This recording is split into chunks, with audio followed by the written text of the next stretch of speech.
My mother looked me dead in the eyes on the most important day of my life and told me I was the absolute disgrace of our bloodline. She refused to sit in the VIP section at my medical school graduation, demanding I hand my tickets over to my brother-in-law to impress his wealthy real estate investors instead. So, I tore those tickets into shreds and gave the best seat in the house to the one man who actually deserved it. Just 30 minutes later, as the university president interrupted the entire commencement to announce a $15 million medical acquisition bearing my name, my phone screen lit up with 74 missed calls from the exact people who had just walked out on me. My name is Kiara.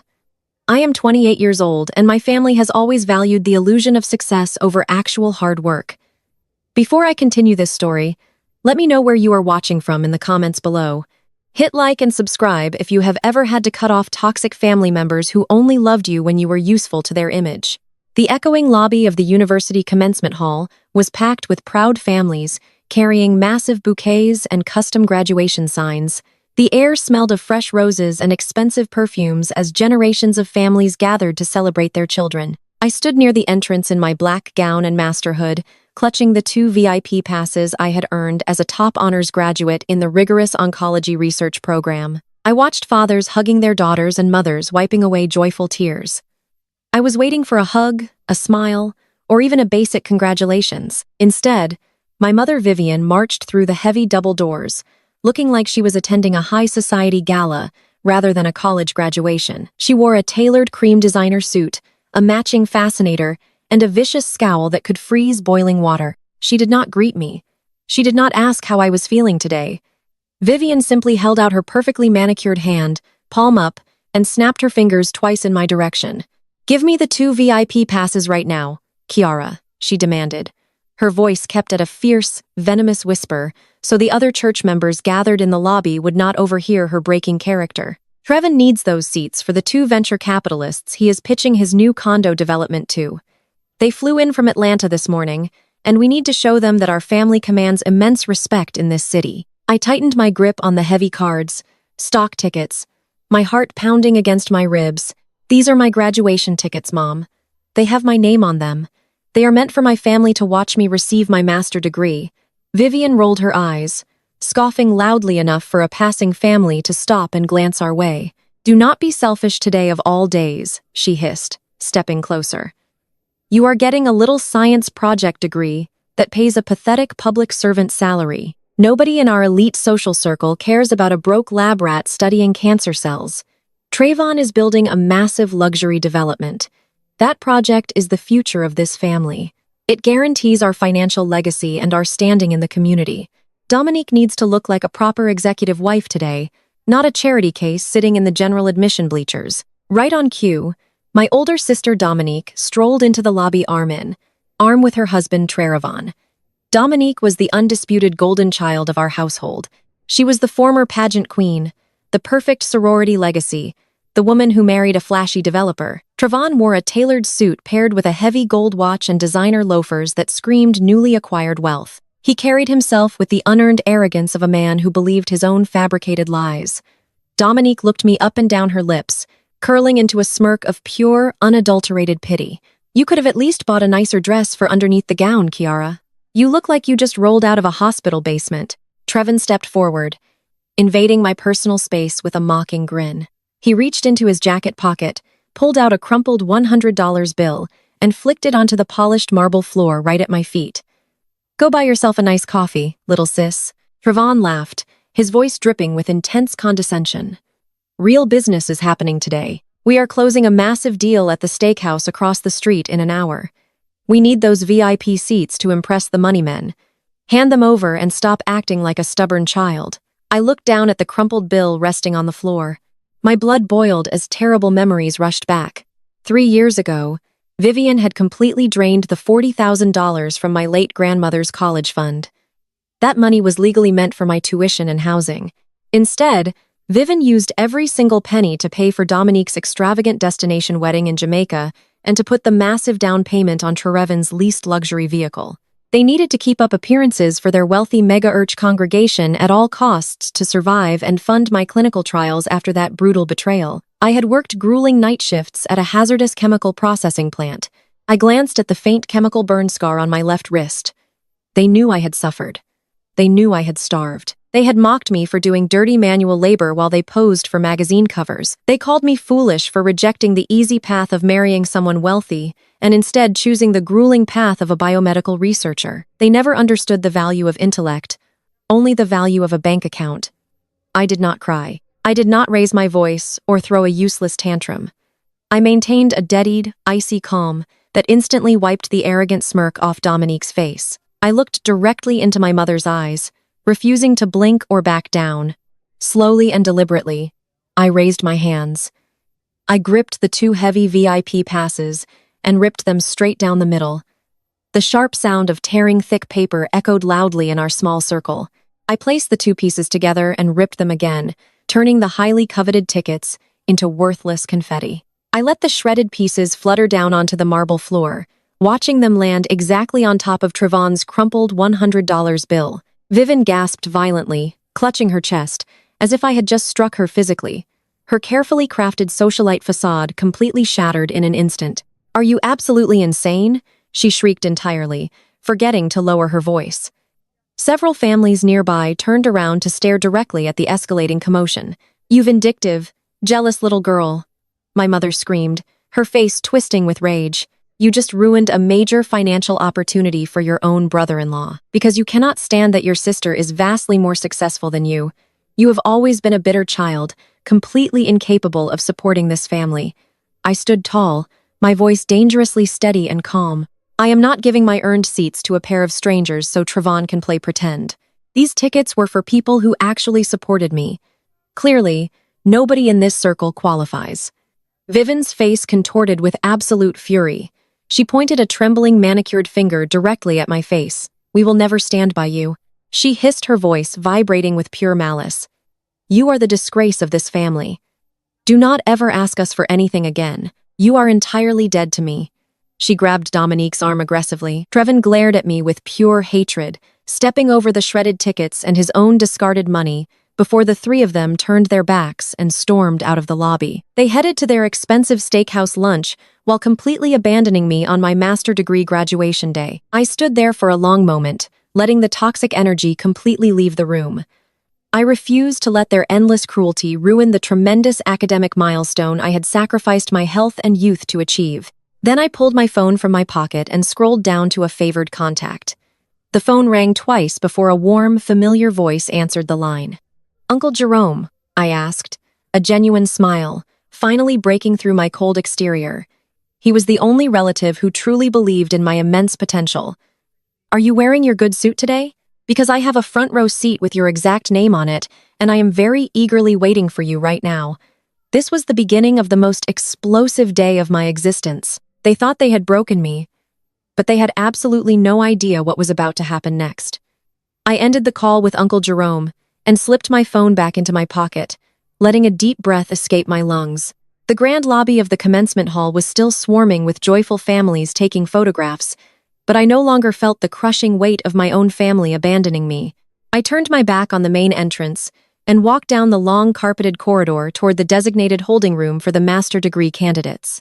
The heavy oak doors shut behind me, instantly muting the loud cheers and laughter from the lobby. The holding room was a cavernous lecture hall currently occupied by dozens of my fellow graduates who were busy adjusting their caps, pinning their hoods, and buzzing with nervous electric energy. I found an empty row near the back of the room, sinking into a folding chair and welcoming the temporary isolation. I smoothed the black fabric of my gown over my knees, taking another breath to steady my racing heart. Before I could even process the adrenaline of finally standing up to my mother, my phone started vibrating violently against my thigh. It was a relentless, aggressive buzzing that could only mean one thing. I pulled the device from my pocket and looked at the bright screen. The notifications were pouring in from our extended family group chat, ironically named Family First. I unlocked the screen and opened the application. Dominique had just sent a high-resolution photograph to the entire family network. The image showed her Taven and my mother sitting at the exclusive five-star steakhouse across the street. They were holding up crystal flutes filled with expensive vintage champagne, smiling brightly for the camera. Trevon looked obnoxiously smug, holding a thick cigar while my mother beamed beside him as if he had cured a global disease. Dominique had attached a caption beneath the photograph that was clearly designed to be a public humiliating strike against me. The caption read, "Cheers to Trevon and his massive new real estate deal. Some of us are actually making the family proud today and securing our financial legacy. Enjoy your boring speeches and your little participation trophies." Several aunts and cousins immediately replied with heart emojis, completely ignoring my graduation day. They praised Trevon for his fictional business acumen and complimented Dominique on her designer dress. Not a single person in that group chat asked where I was or why I was not in the photograph. I stared at the screen, feeling a familiar cold wave of isolation wash over me. But this time, the isolation did not bring me to tears. It brought me absolute clarity. Instead of engaging in their petty digital warfare, I took a screenshot of the group chat and opened a private message thread with my best friend, Maya. Maya was a surgical resident who knew every dark, twisted secret, hiding behind my family and their perfectly curated social media presence. She had been my anchor through the darkest nights of my research. I sent her the screenshot along with a quick message. I typed, "They actually walked out of the graduation lobby. Mom demanded my VIP tickets for Trevon and his imaginary investors." I ripped them up. Maya responded less than 10 seconds later. She typed, "Tell me you are joking right now. She actually left you there on your graduation day over Trayvon. That man is a walking Ponzi scheme." I typed back, my thumbs flying across the digital keyboard. I typed, "They are at the steakhouse celebrating his new deal. But we both know the bitter truth. Trevon is not funding that lunch. Mom is paying for every single drop of that champagne." Maya replied instantly. She typed, "It makes me sick to my stomach.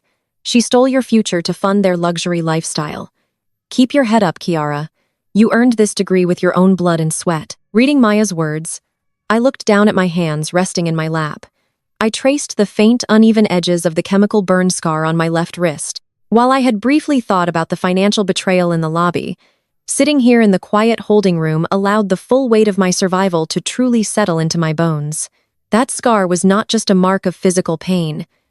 It was the ultimate price of my independence. When my mother ruthlessly drained the $40,000 from my late grandmother's college fund to pay for Dominique's destination wedding and Trevon's leased luxury cars, I was left with absolutely nothing. My specialized clinical trials, focusing on targeted inhibitors for aggressive epithelial cancer cells, required expensive laboratory equipment, rare biological samples, and continuous funding. Without that stolen money, my research was doomed to be terminated by the university. To survive and keep my clinical trials alive, I sought out the highest-paying dangerous job I could find without a completed degree. I spent over a year working grueling, exhausting night shifts at a hazardous industrial chemical processing plant on the outskirts of the city, while my sister slept in a climate-controlled master bedroom on expensive silk sheets. I was wearing a heavy protective suit, handling toxic solvents and breathing in harsh industrial fumes until my lungs burned. I would finish my shift at the chemical plant at 6:00 the morning, scrub the industrial grease off my skin in a freezing locker room shower, and drive directly to the university laboratory. I survived on stale vending machine coffee and sheer unfiltered determination. I spent countless nights sleeping on a miserable, uncomfortable cot tucked away in the corner of the research lab, waking up every 2 hours to check the temperature of my cell cultures in the incubators. My family knew exactly how much I was struggling. They knew I was working at the plant, but instead of offering support or returning the money they stole, they mocked me relentlessly. I remembered a specific Sunday dinner where I showed up straight from a double shift, too exhausted to properly style my hair. Dominique had wrinkled her nose in disgust, loudly complaining that I smelled like industrial bleach and factory sweat. She told me I looked like a common laborer, not a doctor, and suggested I eat in the kitchen so I would not ruin her appetite. My mother had simply agreed, telling me my dirty work was an embarrassment to their refined aesthetic. They never saw the profound beauty in my sacrifice. They never understood that the harsh smell of bleach on my skin was the scent of absolute dedication. They only cared about shiny, superficial things that could be easily photographed and bragged about to their pretentious church friends. They valued the appearance of wealth far more than the substance of actual achievement. Every text message they sent, every perfectly filtered picture they uploaded was a calculated attempt to maintain an illusion of grandeur while completely erasing the reality of my relentless struggle and eventual triumph. I turned my phone face down on my lap and closed my eyes, letting the ambient noise of the holding room wash over me. I had survived the factory. I had survived the intense sleep deprivation. I had successfully completed my clinical trials against every possible odd. My research had yielded unprecedented, groundbreaking results that proved my targeted inhibitor could effectively destroy aggressive cancer cells without damaging surrounding healthy tissue. I had submitted my final thesis 2 weeks ago, and today was supposed to be the quiet conclusion to a violently turbulent chapter of my life. Suddenly, a sharp authoritative knock on the heavy oak doors interrupted my quiet reflection. The murmuring voices of the other graduates instantly died down as the heavy doors swung open with a loud creak. I opened my eyes and looked toward the front of the hall. The dean of the medical school strode into the room. He was a typically composed stoic man who rarely showed any emotion, but today he looked incredibly flushed, breathless, and urgent. He was practically vibrating with a frantic, nervous energy as his eyes frantically scanned the sea of black gowns and square caps. "Kiara," the dean called out, his voice echoing loudly across the silent room. He sounded out of breath, as if he had sprinted all the way across the expansive university campus just to find me before the commencement began. "Kiara, where are you?" I stood up slowly from my folding chair in the back row, suddenly hyper-aware of the hundreds of eyes shifting in my direction. "I am right here, Dean." I answered, my voice steady despite the sudden spike of adrenaline shooting through my veins. The dean let out a massive sigh of relief. He quickly motioned for me to come forward. Behind him stand 3 imposing individuals in sharp business attire. "Kiara," the dean breathes heavily. "The executive board from MD Anderson Cancer Center just landed on a private charter. They need to see you immediately." I was entirely prepared for Dr. N. Sterling to berate me or issue a stern administrative warning for causing such a public, highly visible disturbance in the main lobby. After all, university politics were fiercely protective of wealthy donors, and I had just humiliated a developer in front of several prominent church members. Instead, Dr. Sterling gestured respectfully toward the heavy wooden door of an adjacent private campus boardroom. His demeanor was not punitive. It was incredibly deferential. "Please, Kiara, Doctor," Sterling said, his voice lowering to a confidential, serious tone. "We have a very secure space prepared for this discussion. Time is of the absolute essence." I followed him into the boardroom, my heart hammering a frantic rhythm against my ribs. The room was intimidating, featuring a massive mahogany table surrounded by plush leather executive chairs. The 3 imposing individuals in sharp business attire followed closely behind us, securing the door until it clicked shut, locking out the noise of the hallway. Dr. Sterling took a seat at the head of the table and gestured for me to sit directly across from him. He then placed a massive, heavily bound dossier right in the center of the table. Dr. Sterling folded his hands and looked at me with an intensity that demanded absolute attention. "Kiara, what I am about to share with you is highly confidential. We have spent the last 3 weeks conducting an exhaustive independent review of your submitted master thesis." I swallowed hard, a sudden wave of panic washing over me. "Is there a problem with my clinical data, doctor?" "I assure you, every single phase of the cellular modeling was conducted under the strictest possible protocols, despite our limited lab resources." Dr. Sterling held up a hand, a warm, reassuring smile breaking across his previously stern face. "There is no problem, Kiara. Quite the opposite. Your research specifically, your development of the targeted inhibitor for aggressive epithelial cancer cells, was flagged by our highest-level independent review board." He opened the massive dossier, revealing hundreds of pages of densely packed data, legal analyses, and complex financial projections. "This is not just an impressive academic paper," Dr. Sterling continued, his voice vibrating with genuine excitement. "It is a highly viable, fully patentable medical breakthrough. Our internal teams have already run your formulas through our advanced preliminary Phase 2 clinical modeling systems. The results were unprecedented. Your inhibitor doesn't just slow the cellular growth, it actively destroys the aggressive cells without causing collateral damage to the surrounding healthy tissue." I sat completely stunned, unable to process the magnitude of his words. My hands began to shake slightly as I looked down at the dossier. "You ran my formulas through your advanced modeling, but how my lab barely had enough funding to keep the basic incubators running." The harsh reality of my struggle suddenly crashed into the forefront of my mind, bringing a sharp wave of internal doubt. I looked at Dr. Sterling, feeling the heavy, suffocating weight of my traumatic past. "Dr. Sterling, I have to be completely honest with you, I said, my voice trembling slightly. I almost had to abandon this entire research project 6 months ago. I completely ran out of funding. I was working overnight shifts at a hazardous chemical processing plant just to afford the basic reagents. If you look closely at my methodology, you will see gaps where I had to improvise because I could not afford standard testing kits. I expected him to look disappointed or to question the validity of my improvised methods. Instead, Dr. Sterling's smile grew even warmer, his eyes reflecting a deep, profound respect. "We know," Dr. Sterling said softly. "We looked extensively into your laboratory's financials during our review process. We saw the severe budget deficits. We saw the creative, desperate improvisations. And frankly, Kiara, that is exactly what convinced our board."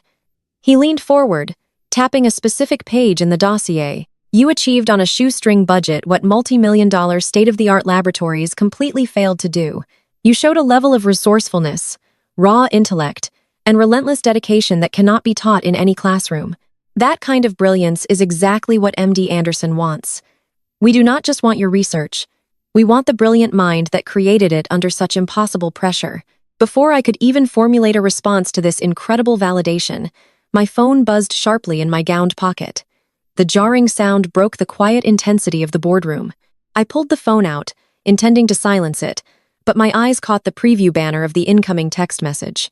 It was from my father, Reginald, the ultimate enabler of my family's toxic dynamics. The message read, "Your mother is very upset, Kiara.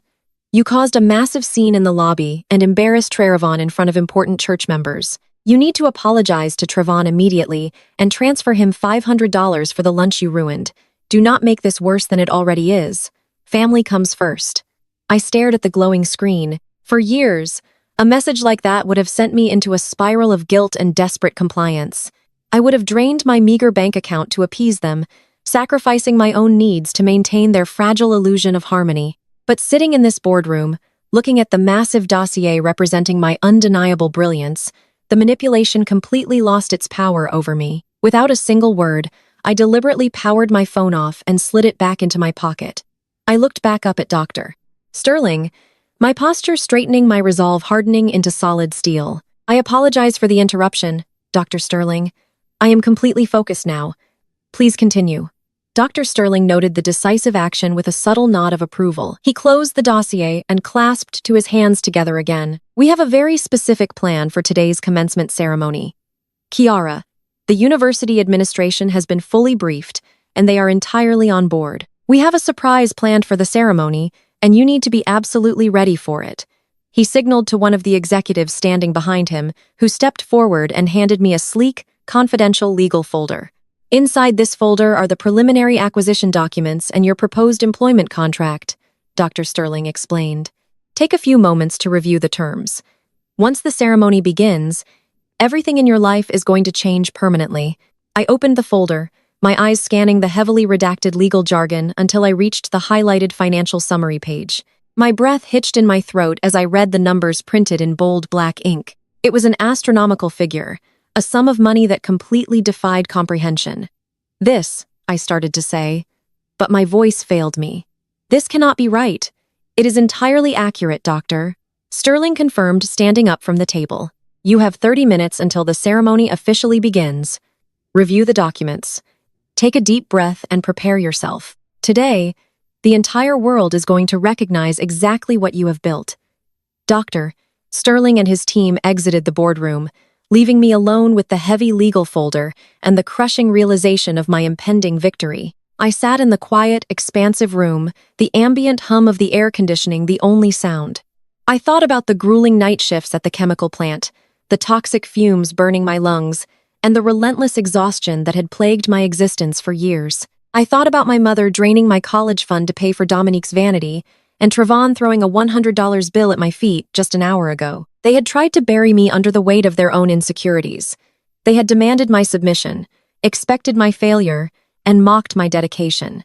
But they had failed. I had survived their emotional abuse and their financial sabotage. I had forged my own path through the darkness, and now I was holding the undeniable proof of my ultimate triumph. I carefully closed the legal folder and stood up, smoothing the front of my black graduation gown. I walked out of the private boardroom and headed back down the long corridor toward the main auditorium. The commencement ceremony was about to begin, and I was fully prepared to watch my family's entire fabricated world burn to ashes. I found my place in the alphabetical lineup of master degree candidates, standing tall and confident amidst the nervous chatter of my peers. The heavy doors to the grand auditorium swung open, revealing a massive sea of cheering families, bright camera flashes, and vibrant celebratory banners. The traditional commencement march began playing through the enormous speakers, a triumphant melody that perfectly matched the surging adrenaline in my veins. I stepped forward, joining the long procession of graduates marching down the center aisle toward the stage. The moment of reckoning had finally arrived. The heavy double doors of the grand auditorium swung open, and a wall of deafening sound instantly hit me. Classical music was almost completely drowned out by the sheer unbridled joy of thousands of people celebrating. I stepped forward in time with my fellow graduates, keeping my head held high as we marched down the wide center aisle toward the main stage. The atmosphere was absolutely electric. Entire rows of the stadium seating were packed tightly with exuberant families who had shown up to loudly validate all their children's hard work. I saw customized shirts bearing the faces of graduates. I saw massive glittery cardboard signs waving frantically in the air. I heard the sharp, piercing blasts of air horns echoing from the upper balconies, followed immediately by groups of proud mothers screaming their daughters' names.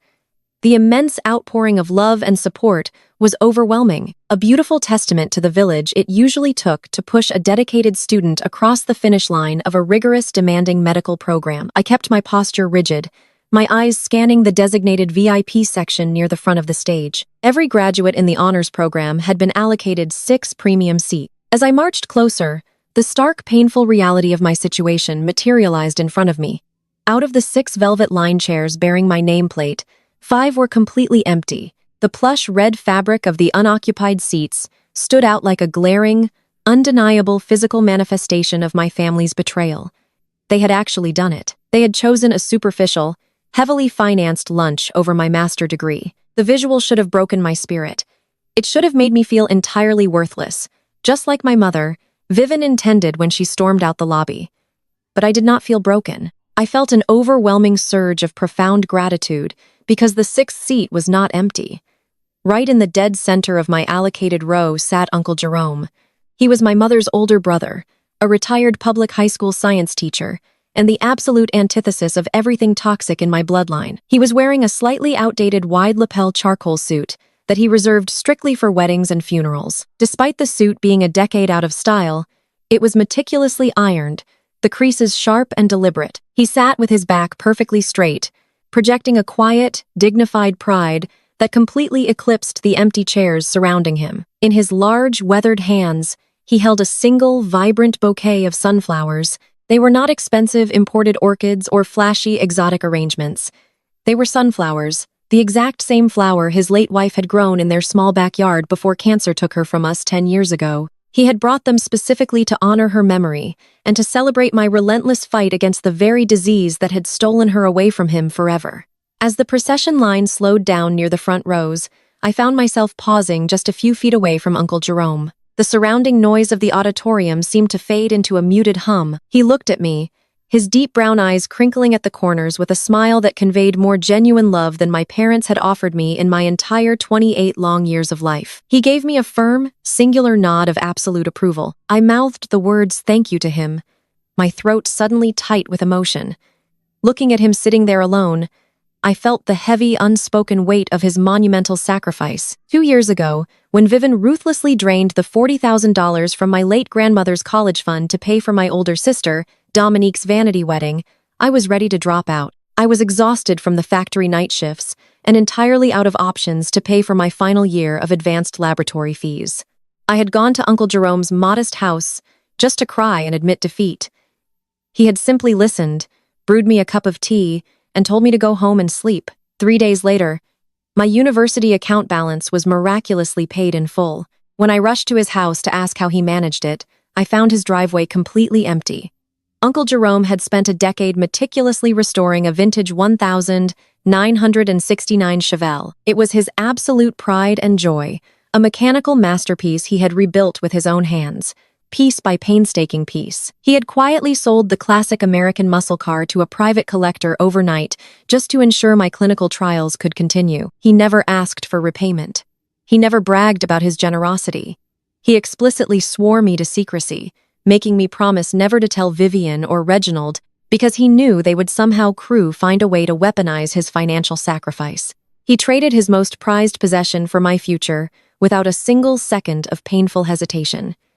He was not just my uncle. He was my actual chosen father figure, my mentor, and the sole reason I was standing here in a graduation gown today. I returned his nod, pulling my shoulders back, and continued my march toward the front row of folding chairs designated for the master candidates. I took my assigned seat, smoothing the black fabric over my knees, and looked up at the massive stage. The university president, a tall and imposing man with silver hair, stepped up to the podium and tapped the microphone. A harsh feedback whine echoed through the speakers, signaling the crowd to finally settle down. The traditional commencement protocols began in a highly predictable, monotonous fashion. The dean of the graduate school delivered a lengthy, generic opening address about perseverance, the changing landscape of modern medicine, and the abstract value of hard work. Several guest speakers followed, reading from prepared notes that felt entirely disconnected from the grueling reality of actual clinical research. The students around me began to shift restlessly in their seats, checking their phones under their gowns, and whispering to one another. The air in the room grew heavy and stagnant, the initial excitement giving way to the standard boredom of a long academic ceremony. However, while the valedictorian was delivering her speech, I noticed a very strange, unscripted shift in the atmosphere around the perimeter of the stage. The event coordinators, who were usually rigid and militant about the schedule, were scrambling nervously near the backstage curtains. Men wearing discreet earpieces and sharp business suits were rapidly moving back and forth, communicating in urgent, hushed tones.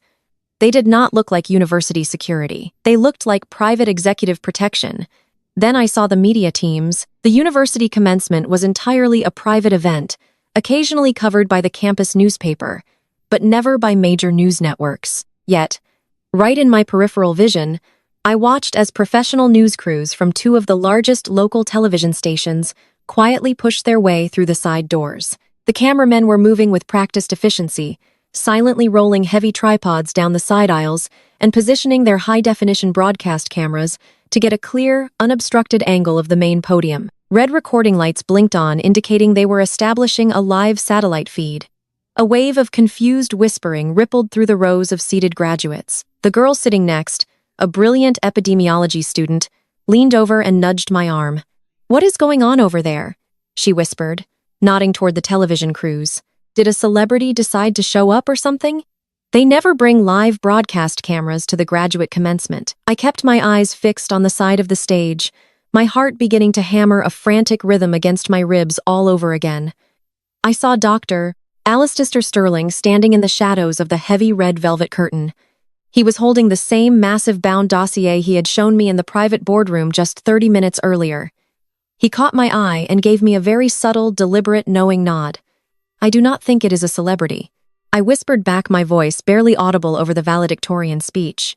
"I think something entirely unscripted is about to happen." The valedictorian finished her speech to a polite round of applause and returned to her seat. The university president stepped back up to the wooden podium, but he did not pick up the thick stack of papers containing the names of the graduating class. Instead, he gripped the edges of the podium, looking out over the massive crowd with an expression of intense, tightly contained excitement. The murmuring in the auditorium completely died down.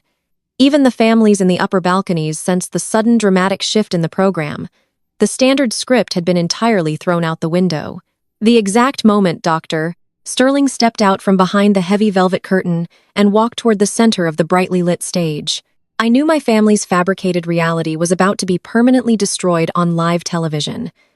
The murmuring in the auditorium had crescendoed into a loud, frantic buzz. The university president stood at the wooden podium, his hands gripping the edges, projecting an aura of intense, tightly coiled excitement. He leaned into the microphone, his voice booming across the grand hall and instantly commanding the attention of every single person present. "Ladies, gentlemen, and esteemed guests," the president began his tone, carrying a weight that signaled history was about to be made.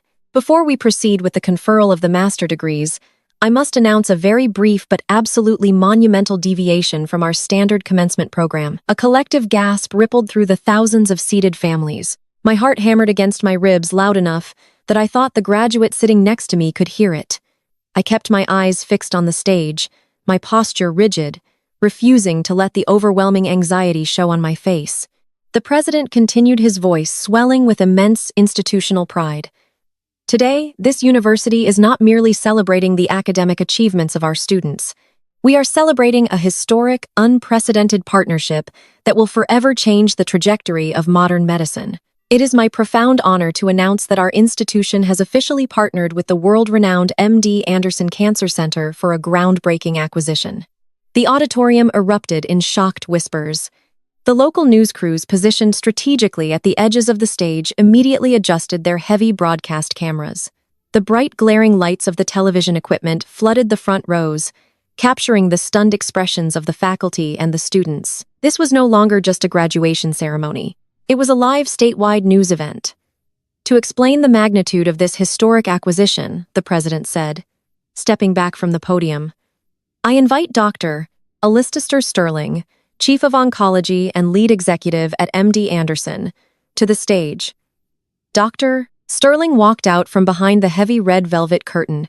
He moved with a quiet, undeniable authority, his tailored suit, a stark contrast to the traditional academic regalia worn by the faculty. He stepped up to the microphone, looking out over the massive crowd. His presence alone commanded absolute silence. Thank you, Mr. President. Dr. Sterling began, his deep, resonant voice filling the expansive auditorium. When MD Anderson looks to the future of oncology, we do not just look at established multi-million-dollar laboratories. We look for raw, unfiltered brilliance. We look for individuals who possess the sheer grit and relentless determination to solve the impossible. He paused, letting his words settle over the captivated audience. He was a master of commanding a room, and right now he held thousands of people in the palm of his hand. Today, Dr. Sterling continued, his tone shifting into something deeply personal and profoundly moving.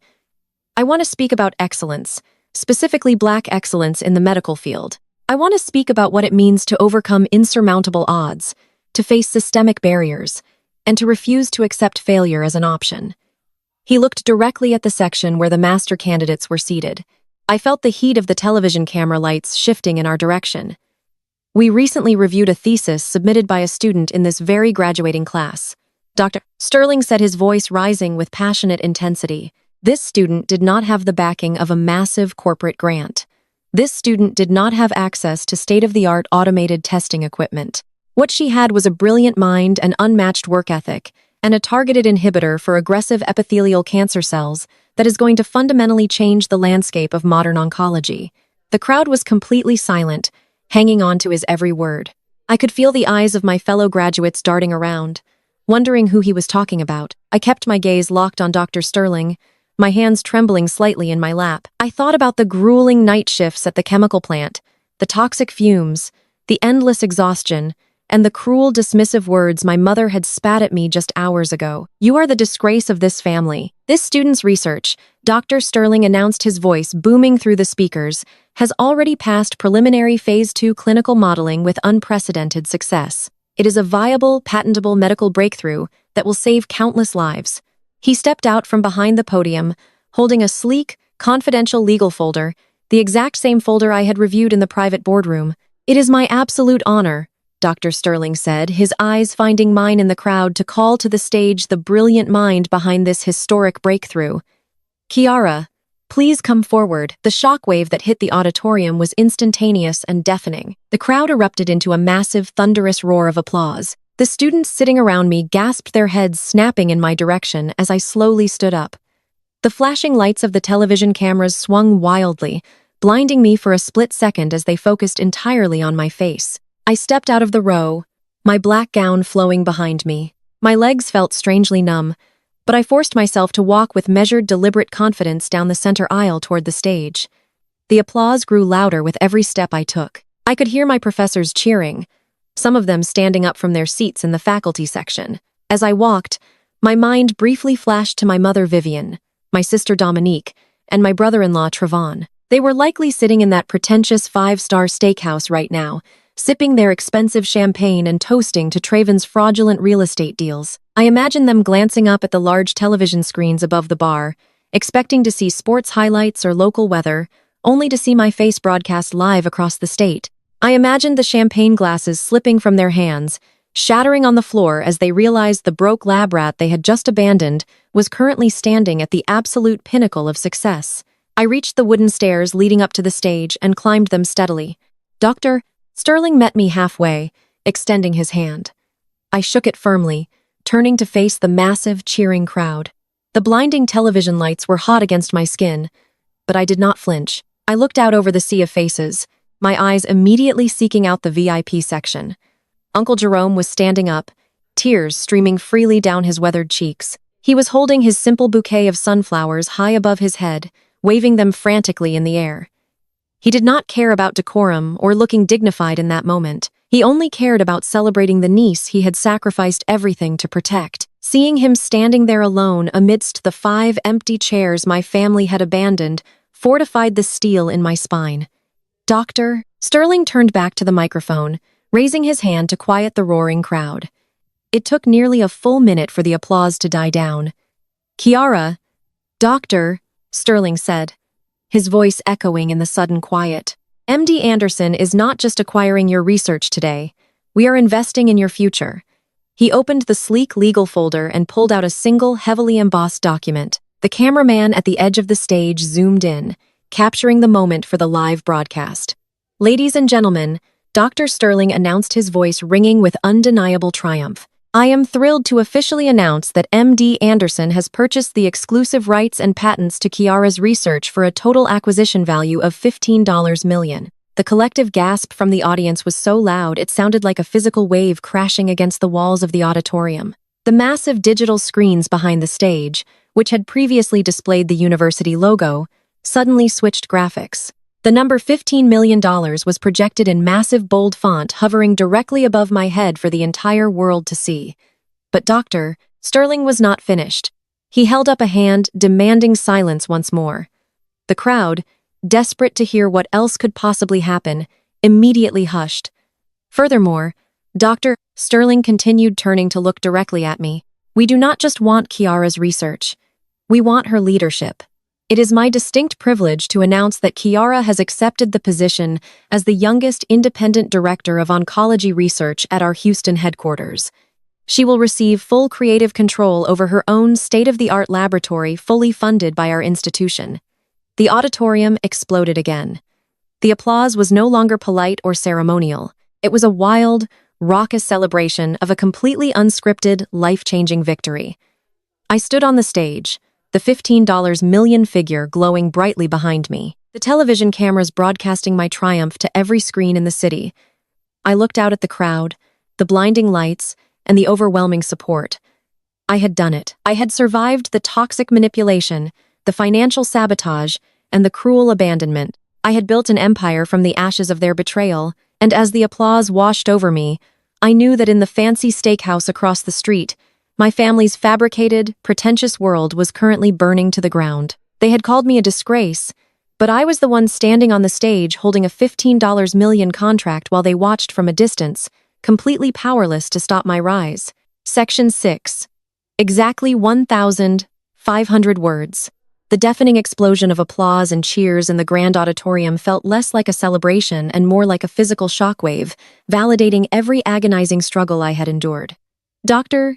Sterling stood beside me, projecting a calm, commanding presence that anchored the chaotic energy of the room. The massive digital screen behind us glowed with the undeniable 15 million figure, a blinding testament to my research and a direct, irrefutable challenge to my family's entire fabricated existence. Dr. Sterling turned to face me, his expression softening with genuine respect. He waited a few moments for the initial wave of applause to recede. Then he raised the microphone back to his lips. His voice cut through the lingering murmurs with absolute authority, ensuring that every single person in the massive hall and everyone watching the live news broadcast across the state heard his next words clearly. Let me be absolutely clear about what this means. Dr. Sterling announced, his voice echoing powerfully. MD Anderson Cancer Center has not just purchased the exclusive rights and patents to Kiara's groundbreaking research. Today, we are not simply acquiring intellectual property. We are officially securing the future of oncology. He paused, gesturing toward me with a slow, deliberate motion. It is my distinct honor and profound privilege to formally announce that Kiara has accepted our offer to become the youngest independent director of oncology research at our main headquarters in Houston, Texas. The auditorium erupted once again, the noise swelling to a deafening roar. Students near the front rows jumped to their feet, their heavy black gowns rustling loudly as they cheered. I could see the sheer disbelief and awe radiating from their faces. I kept my posture perfectly rigid, my chin held high, letting the magnitude of his announcement sink in. In this role, Dr. Sterling continued raising his hand to gently quiet the roaring crowd. Director Kiara will receive a 7-figure annual executive salary, but more importantly, she will command full, unrestricted creative control over her own state-of-the-art laboratory facility. Her work will be fully funded and aggressively supported by our institution without compromise. A collective stunned silence swept through the audience as the gravity of his words settled over them. A 7-figure salary, full creative control, a dedicated state-of-the-art laboratory. I was no longer a struggling student fighting for scrap funding. I was no longer the broke lab rat my brother-in-law Trevin had mocked just an hour earlier. I was an executive director commanding a multi-million-dollar scientific empire. The blinding television camera lights shifted, focusing intensely on my face. I knew exactly where those live broadcast feeds were going. I pictured the upscale, pretentious steakhouse located just a few blocks away from the campus. I pictured my mother Vivian, my sister Dominique, and Trevin sitting at their reserve table, surrounded by the wealthy real estate investors. Trevin was desperately trying to impress. I imagined the lively, arrogant chatter at their table, instantly dying the moment the local news anchor interrupted the broadcast. I pictured them looking up at the high-definition televisions mounted above the polished mahogany bar. I envisioned the exact moment Vivian saw the massive $15 million figure projected above my head.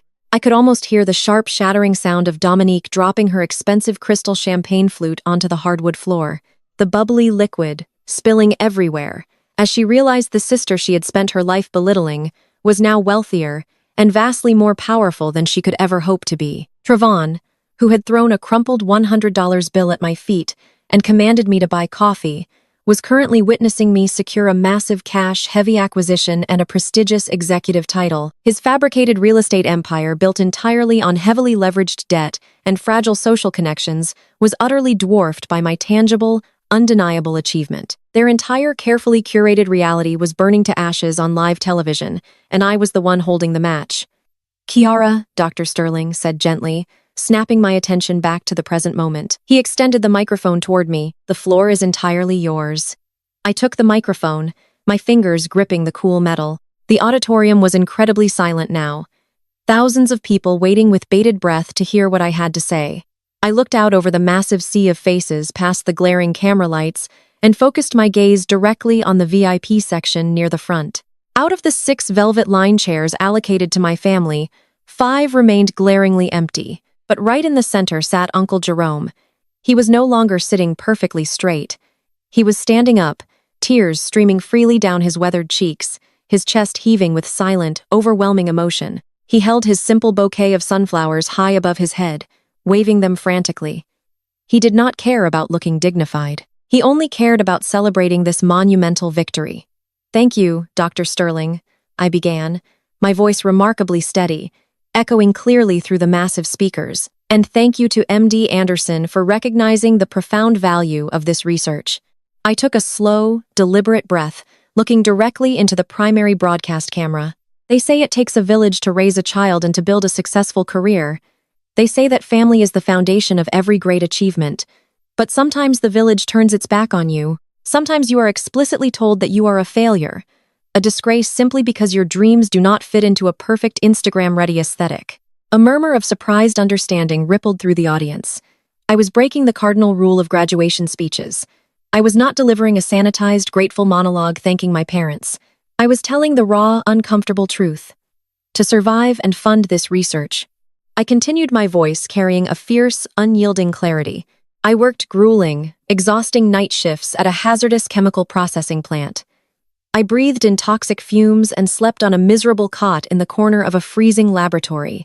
I did not have a wealthy family writing checks to support my education. In fact, the funds legally meant for my tuition were drained to pay for luxury cars and extravagant destination weddings, to keep up appearances for a social circle that values status over substance. The silence in the auditorium was absolute. The television cameras zoomed in closer, capturing the intense, unwavering conviction in my eyes.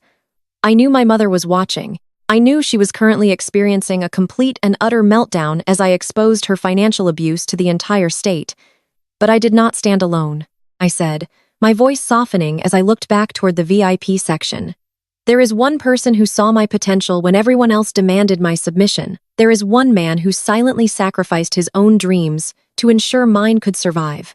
I pointed directly at Uncle Jerome. The camera operators quickly pivoted, throwing a bright spotlight onto the older man standing alone among the empty chairs, still clutching his sunflowers. When I was completely out of options and ready to abandon this crucial medical research, I explained to the captivated crowd. My Uncle Jerome quietly sold his prized possession, a classic muscle car he had spent a decade restoring with his own hands. He sold it overnight to pay for my final year of advanced laboratory fees. He never asked for repayment. He never bragged about his generosity. He simply believed in me when my own bloodline called me a disgrace. Uncle Jerome covered his mouth with his hand, his shoulders shaking with fresh tears, but the crowd surrounding him began to applaud a warm, spontaneous wave of respect for his silent sacrifice. I turned back to Dr. Sterling, who was smiling broadly. During my contract negotiations backstage with MD Anderson, I announced, my voice ringing with absolute triumph. I demanded one very specific, non-negotiable clause. Dr. Sterling, if you please. Dr. Sterling stepped forward, taking a secondary microphone from the podium. MD Anderson Cancer Center is deeply committed to fostering the next generation of brilliant scientific minds, he stated proudly. Therefore, as part of Director Chiara's acquisition package, we are incredibly honored to announce the immediate establishment of the Jerome STEM Community Grant. Uncle Jerome froze, his eyes widening in pure shock. This grant, Dr. Sterling continued, his voice booming across the hall, is a fully funded $500,000 annual trust dedicated exclusively to supporting underprivileged high school science students in this city. It is named entirely in honor of a man whose selfless dedication made this historic medical breakthrough possible. The auditorium erupted for the third time, the cheers louder and more passionate than before. The students in the front rows jumped up, giving Uncle Jerome a massive standing ovation. I watched my uncle completely break down in joyous, overwhelming disbelief. He leaned against the empty chair beside him, sobbing openly as the crowd celebrated his name. I handed the microphone back to Dr. Sterling and walked to the edge of the stage. The commencement ceremony was effectively over for me. I had achieved everything I set out to do. I had secured my financial future, established my professional empire, and honored the only family member who truly mattered. Dr. Sterling and his executive team quickly escorted me off the stage and down a quiet side hallway, leading me away from the chaotic media frenzy developing in the main auditorium. We entered a private, secure green room located behind the backstage area. Uncle Jerome was ushered in shortly after, still clutching his sunflowers and wiping his eyes with a handkerchief. I ran to him, throwing my arms around his neck. "We did it, Uncle Jerome," I whispered fiercely, burying my face in his shoulder. "We really did it. You did it, Chiara," he choked out, hugging me back with crushing force. "I just bought the ticket. You drove the whole way." After a few minutes of tearful celebration, I pulled away and wiped my own eyes. The adrenaline was beginning to recede, leaving behind a sharp, cold focus. I reached into my gown pocket and pulled out my phone. I had powered it off in the boardroom to avoid my father's manipulative texts, but now it was time to face the music. I held the power button down. The screen glowed to life, displaying the university logo before transitioning to my lock screen. Almost instantly, the phone froze. The screen completely locked up, lagging aggressively from the sheer, overwhelming volume of incoming notifications trying to process all at once. I waited patiently, my thumb hovering over the screen. When the operating system finally caught up, the display showed a staggering number that confirmed exactly what I suspected. Right there, glowing brightly on the glass screen, were exactly 74 missed calls. Right there, glowing brightly on the glass screen of my phone, were exactly 74 missed calls. I stared at the notifications, watching the numbers tick upward as another call attempted to push through the overwhelmed network. 30 calls were from my mother, Vivian.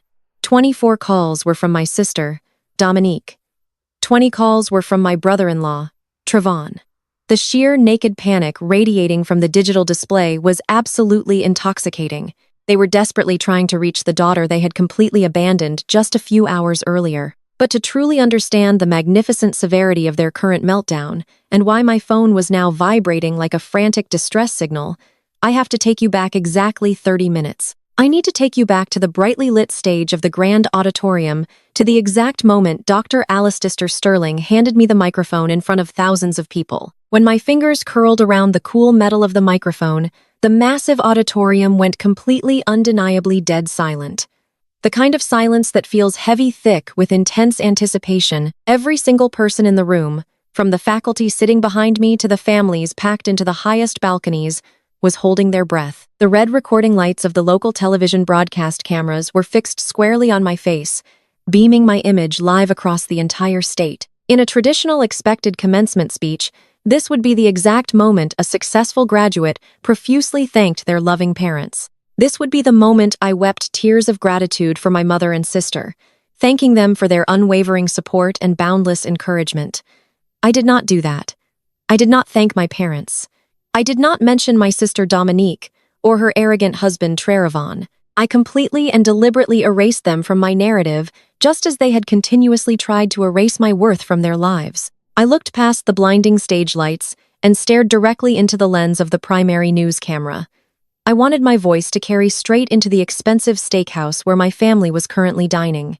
I wanted my words to pierce through their pretentious champagne-fueled celebration. They say it takes a village to raise a child and to cultivate a dream. I began my voice remarkably calm, steady, and echoing with absolute crystal clarity through the massive speakers. But sometimes the village turns its back on you. Sometimes the very people who are supposed to protect and nurture your potential decide that you are a failure simply because your dreams do not fit into a perfect Instagram-ready aesthetic. A low murmur of shock rippled through the front rows of the audience. I was breaking the cardinal rule of polite academic society, but I refused to stop. The truth needed to be dragged out into the harsh, unforgiving light. I was told today that I was the absolute disgrace of my family. I continued gripping the microphone tighter, channeling every ounce of pain into raw, unyielding power. I was mocked because I did not marry into wealth, and because I chose to study cancer cells instead of pursuing a flashy, highly visible career. To survive and fund my clinical trials, I did not receive generous checks from a wealthy family. I worked grueling, dangerous night shifts at a hazardous chemical processing plant on the industrial outskirts of this city. I spent over a year breathing in harsh toxic fumes while wearing a heavy protective suit, scrubbing industrial grease off my skin at 6:0 the morning just so I could drive directly to the university laboratory. The silence in the room deepened into something profound and incredibly heavy. I could see professors in the front row wiping their eyes. My family knew exactly how much I was struggling. I stated my tone sharp and uncompromising. They knew I was sleeping on a miserable cot in the corner of a freezing research lab, waking up every 2 hours to check the temperature of my cell cultures. But instead of offering a single ounce of support, they mocked me. They told me my dirty work was an embarrassment to their refined social standing. They stole my college fund to pay for luxury cars and destination weddings, demanding my absolute submission while actively trying to destroy my future. I took a deep breath, letting the magnitude of my public vindication settle over the crowd. It took sheer unfiltered grit to survive that level of financial and emotional sabotage. But I stand before you today as proof that authentic, relentless hard work will always triumph over superficial fabricated wealth. I turned my body slightly, shifting the focus away from the camera and looking directly toward the VIP section near the front of the stage. Out of the 6 velvet-lined chairs allocated to my family, 5 were entirely empty. But right in the center stood the one man who had never doubted me. I did not survive this journey alone, I said, my voice softening with deep, genuine affection as I turned the spotlight entirely onto him. There is one person who saw my immense potential when everyone else demanded my failure. There was one man who silently sacrificed his own dreams to ensure that a young black woman could achieve hers. The television camera operators quickly pivoted their heavy lenses, throwing a bright, brilliant spotlight onto Uncle Jerome. He stood there in his meticulously ironed, slightly outdated charcoal suit, holding his bouquet of sunflowers high in the air. When I was completely out of options and ready to abandon my medical research, I explained to the captivated emotional crowd, my Uncle Jerome quietly sold his most prized possession. He sold a classic muscle car he had spent a decade restoring with his own hands piece by painstaking piece. He sold it overnight to pay for my final year of advanced laboratory fees. He never asked for a single penny in repayment. He never bragged about his profound generosity to our community. He simply believed in me when my own bloodline threw me away. The audience erupted into a massive, spontaneous wave of applause directed entirely at Uncle Jerome.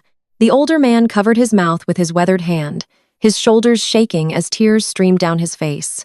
I watched him absorb the overwhelming respect and admiration of thousands of strangers, a validation he had never sought but absolutely deserved. I turned back to Dr. Sterling, who was standing beside me with a wide, incredibly proud smile on his face. He stepped forward and gently took the microphone from my hand, preparing to deliver the final, most devastating blow to my toxic family's ego. During our contract negotiations backstage, Dr. Sterling announced, his voice booming with institutional authority.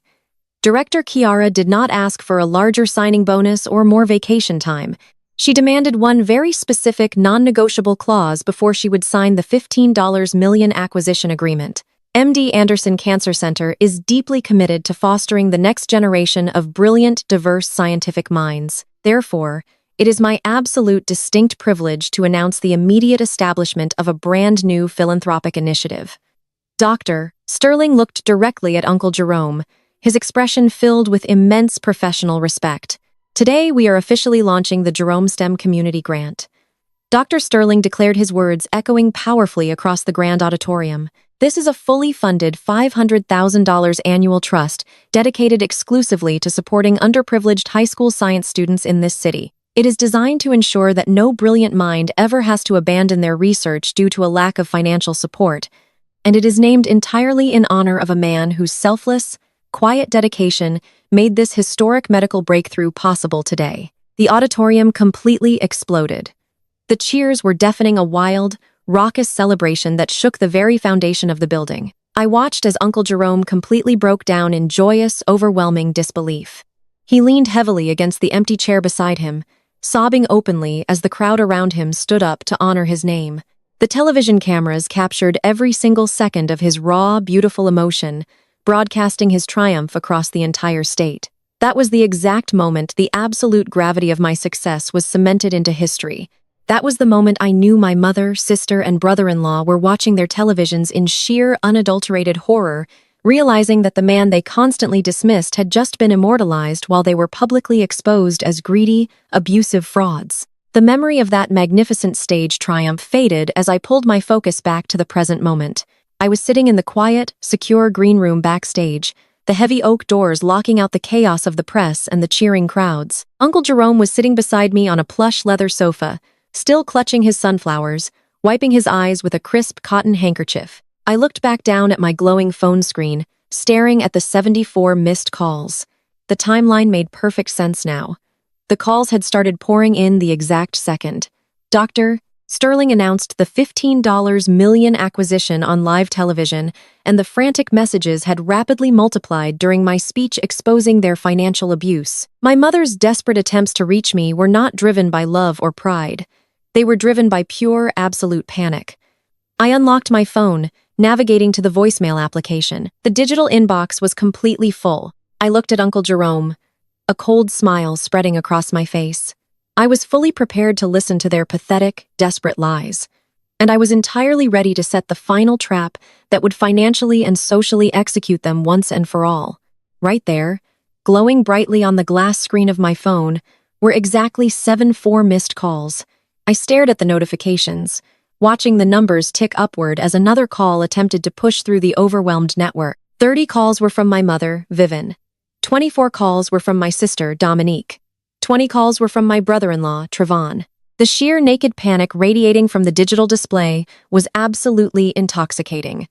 They were desperately trying to reach the daughter they had completely abandoned just a few hours earlier. But to truly understand the magnificent severity of their current meltdown and why my phone was now vibrating like a frantic distress signal, I have to take you back exactly 30 minutes. I need to take you back to the brightly lit stage of the grand auditorium, to the exact moment Dr. Alistair Sterling handed me the microphone in front of thousands of people. When my fingers curled around the cool metal of the microphone, the massive auditorium went completely undeniably dead silent. The kind of silence that feels heavy, thick with intense anticipation. Every single person in the room, from the faculty sitting behind me to the families packed into the highest balconies, was holding their breath. The red recording lights of the local television broadcast cameras were fixed squarely on my face, beaming my image live across the entire state. In a traditional expected commencement speech, this would be the exact moment a successful graduate profusely thanked their loving parents. This would be the moment I wept tears of gratitude for my mother and sister, thanking them for their unwavering support and boundless encouragement. I did not do that.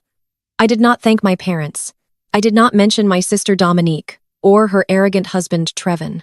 I completely and deliberately erased them from my narrative, just as they had continuously tried to erase my worth from their lives. I looked past the blinding stage lights and stared directly into the lens of the primary news camera. I wanted my voice to carry straight into the expensive steakhouse where my family was currently dining. I wanted my words to pierce through their pretentious, champagne-fueled celebration. They say it takes a village to raise a child and to cultivate a dream. I began my voice remarkably calm, steady, and echoing with absolute crystal clarity through the massive speakers. But sometimes the village turns its back on you. Sometimes the very people who are supposed to protect and nurture your potential decide that you are a failure simply because your dreams do not fit into a perfect Instagram-ready aesthetic. A low murmur of shock rippled through the front rows of the audience. I was breaking the cardinal rule of polite academic society, but I refused to stop. The truth needed to be dragged out into the harsh, unforgiving light. I was told today that I was the absolute disgrace of my family. I continued gripping the microphone tighter, channeling every ounce of pain into raw, unyielding power. I was mocked because I did not marry into wealth and because I chose to study cancer cells instead of pursuing a flashy, highly visible career. To survive and fund my clinical trials, I did not receive generous checks from a wealthy family. I worked grueling, dangerous night shifts at a hazardous chemical processing plant on the industrial outskirts of the city. I spent over a year breathing in harsh toxic fumes while wearing a heavy protective suit, scrubbing industrial grease off my skin at 6:00 inches the morning just so I could drive directly to the university laboratory. The silence in the room deepened into something profound and incredibly heavy. I could see professors in the front row wiping their eyes. My family knew exactly how much I was struggling. I stated my tone sharp and uncompromising. They knew I was sleeping on a miserable cot in the corner of a freezing research lab, waking up every 2 hours to check the temperature of my cell cultures. But instead of offering a single ounce of support, they mocked me. They told me my dirty work was an embarrassment to their refined social standing. They stole my college fund to pay for luxury cars and destination weddings, demanding my absolute submission while actively trying to destroy my future. I took a deep breath, letting the magnitude of my public vindication settle over the crowd. It took sheer, unfiltered grit to survive that level of financial and emotional sabotage, but I stand before you today as proof that authentic, relentless hard work will always triumph over superficial, fabricated wealth. I turned my body slightly, shifting the focus away from the camera and looking directly toward the VIP section near the front of the stage. Out of the 6 velvet-lined chairs allocated to my family, 5 were entirely empty, but right in the center stood the one man who had never doubted me. I did not survive this journey alone, I said, my voice softening with deep, genuine affection as I turned the spotlight entirely onto him. There is one person who saw my immense potential when everyone else demanded my failure. There is one man who silently sacrificed his own dreams to ensure that a young black woman could achieve hers. The television camera operators quickly pivoted their heavy lenses, throwing a bright, brilliant spotlight onto Uncle Jerome. He stood there in his meticulously ironed, slightly outdated charcoal suit, holding his bouquet of sunflowers high in the air. When I was completely out of options and ready to abandon my medical research, I explained to the captivated, emotional crowd, my Uncle Jerome quietly sold his most prized possession. He sold a classic muscle car he had spent a decade restoring with his own hands piece by painstaking piece. He sold it overnight to pay for my final year of advanced laboratory fees. He never asked for a single penny in repayment. He never bragged about his profound generosity to our community. He simply believed in me when my own bloodline threw me away. The audience erupted into a massive, spontaneous wave of applause directed entirely at Uncle Jerome. The older man covered his mouth with his weathered hand, his shoulders shaking as tears streamed down his face. I watched him absorb the overwhelming respect and admiration of thousands of strangers, a validation he had never sought but absolutely deserved. I turned back to Dr. Sterling, who was standing beside me with a wide, incredibly proud smile on his face. He stepped forward and gently took the microphone from my hand, preparing to deliver the final, most devastating blow to my toxic family's ego. During our contract negotiations backstage, Dr. Sterling announced, his voice booming with institutional authority. Director Kiara did not ask for a larger signing bonus or more vacation time. She demanded one very specific, non-negotiable clause before she would sign the $15 million acquisition agreement. MD Anderson Cancer Center is deeply committed to fostering the next generation of brilliant, diverse scientific minds. Therefore, it is my absolute distinct privilege to announce the immediate establishment of a brand new philanthropic initiative. Dr. Sterling looked directly at Uncle Jerome, his expression filled with immense professional respect. Today, we are officially launching the Jerome STEM Community Grant. Dr. Sterling declared, his words echoing powerfully across the grand auditorium. This is a fully funded $500,000 annual trust dedicated exclusively to supporting underprivileged high school science students in this city. It is designed to ensure that no brilliant mind ever has to abandon their research due to a lack of financial support, and it is named entirely in honor of a man whose selfless, quiet dedication made this historic medical breakthrough possible today. The auditorium completely exploded. The cheers were deafening. A wild, raucous celebration that shook the very foundation of the building. I watched as Uncle Jerome completely broke down in joyous, overwhelming disbelief. He leaned heavily against the empty chair beside him, sobbing openly as the crowd around him stood up to honor his name. The television cameras captured every single second of his raw, beautiful emotion, broadcasting his triumph across the entire state. That was the exact moment the absolute gravity of my success was cemented into history. That was the moment I knew my mother, sister, and brother-in-law were watching their televisions in sheer, unadulterated horror, realizing that the man they constantly dismissed had just been immortalized while they were publicly exposed as greedy, abusive frauds. The memory of that magnificent stage triumph faded as I pulled my focus back to the present moment. I was sitting in the quiet, secure green room backstage, the heavy oak doors, locking out the chaos of the press and the cheering crowds. Uncle Jerome was sitting beside me on a plush leather sofa, still clutching his sunflowers, wiping his eyes with a crisp cotton handkerchief. I looked back down at my glowing phone screen, staring at the 74 missed calls. The timeline made perfect sense now. The calls had started pouring in the exact second. Dr. Sterling announced the $15 million acquisition on live television, and the frantic messages had rapidly multiplied during my speech, exposing their financial abuse. My mother's desperate attempts to reach me were not driven by love or pride. They were driven by pure, absolute panic. I unlocked my phone, navigating to the voicemail application. The digital inbox was completely full. I looked at Uncle Jerome, a cold smile spreading across my face.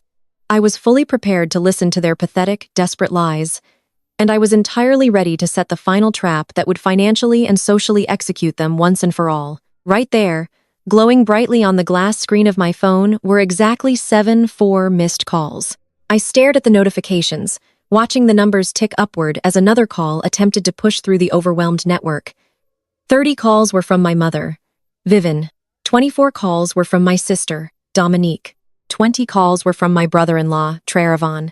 The sheer naked panic radiating from the digital display was absolutely intoxicating. They were desperately trying to reach the daughter they had completely abandoned just a few hours earlier. I did not feel a single ounce of sympathy for their sudden desperation. I felt only a cold, sharp sense of absolute power. I looked over at Uncle Joe, who was sitting comfortably on the plush leather sofa in the green room. He had finished wiping his tears of joy and was now watching me with a quiet, knowing expression. He had seen the way Vivian and Dominique treated me for years. He knew exactly what those 74 missed calls meant. I did not even bother listening to the voicemails. I pressed the screen and deleted every single notification without a second thought. I slipped the phone back into my pocket and grabbed my bag. "Let us go home, Uncle Jerome," I said, my voice steady and completely devoid of emotion. "The rats are about to swarm, and we need to be ready." He nodded, standing up and smoothing the lapels of his vintage charcoal suit. They saw the news, Kiara. They saw that $15 million number flashing on live television. Vivian is probably having a complete meltdown in the middle of that fancy steakhouse right now. They are going to come looking for you. They will not stop until they try to get their hands on your money. "I know," I replied, opening the heavy oak door of the green room. "But they are about to learn a very hard lesson about how I handle my business." We managed to bypass the chaotic media frenzy swarming the main lobby by slipping out through a secured rear exit. Dr.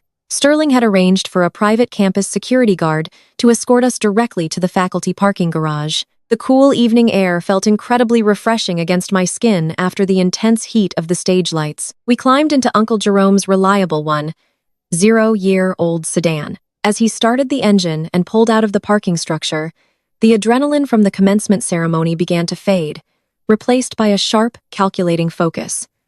I knew my family. I knew their patterns, their greed, and their relentless manipulation.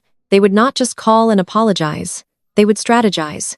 They would try to spin a narrative that painted them as loving, supportive parents who were simply misunderstood. As we navigated through the heavy city traffic heading toward my modest apartment complex, Uncle Jerome broke the comfortable silence in the car. His hands gripped the steering wheel tightly, his expression turning deeply serious. "You need to be very careful with Traven." Uncle Jerome warned, his voice low and cautious. "Your mother and sister are driven by vanity and social status, but Traven is driven by sheer desperation. He is a very dangerous man when he is backed into a corner." I looked over at him, furrowing my brow. "What do you mean?" "Uncle Jerome Trevon has been bragging about his massive luxury condo development all year. He threw a $100 bill at me just a few hours ago like it was absolute pocket change." Uncle Jerome let out a harsh, bitter laugh. "It is all smoke and mirrors. Kiara, the man is a walking illusion. I still talk to a lot of people in our old neighborhood. Word on the street is that Trevin is completely broke. That luxury condo project he keeps boasting about to the church congregation is a massive lie. He does not have the capital to break ground. High is drowning in millions of dollars of debt and his creditors are closing in fast. He has been taking out high-interest loans just to keep up the appearance of wealth for Dominique." The revelation hit me like a physical shockwave. Suddenly, Trevin's desperate need for those VIP graduation tickets made perfect sense. He was not just trying to impress wealthy venture capitalists to expand his business. He was desperately trying to secure a bailout to save himself from total financial ruin. My mother had drained my college fund to buy him a luxury car to maintain his image, and now his house of cards was collapsing. "If he is really that desperate," I said, my mind racing through the implications, "then he is going to see my $15 million acquisition as his personal salvation. He is going to try to extort me. He will try to bully you into signing over your funds." Uncle Jerome agreed, turning onto the highway. "He will use Dominique and Vivian to lay on the emotional guilt. They will tell you that family wealth needs to be managed by a professional developer. They will try to convince you that you owe them this money for raising you. You need to be prepared for an ambush." I leaned back against the passenger seat and pulled my iPad from my bag. When Dr. Sterling finalized my executive contract backstage, he had granted me immediate high-level administrative access to MD Anderson's secure corporate network. As the newly appointed independent director of oncology research, my digital clearance profile was automatically upgraded. I now had direct access to exclusive biotech investment networks, high-tier venture capital databases, and comprehensive financial backgrounds of potential institutional partners. "Let us see exactly how desperate Trevon really is," I muttered, opening a secure financial investigation portal on my screen. I typed Trevon's full legal name and the name of his primary real estate holding company into the search bar. The system took a few seconds to bypass the standard public filters, pulling deep financial records, registered deeds, and pending loan applications. What appeared on my screen was not just a picture of a failing businessman.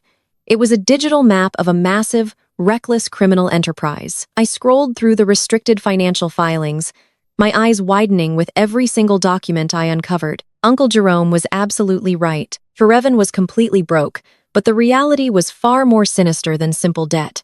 Trevin was actively committing rampant systemic mortgage fraud. "Uncle Jerome," I said, my voice dropping to a shocked whisper, You are not going to believe this.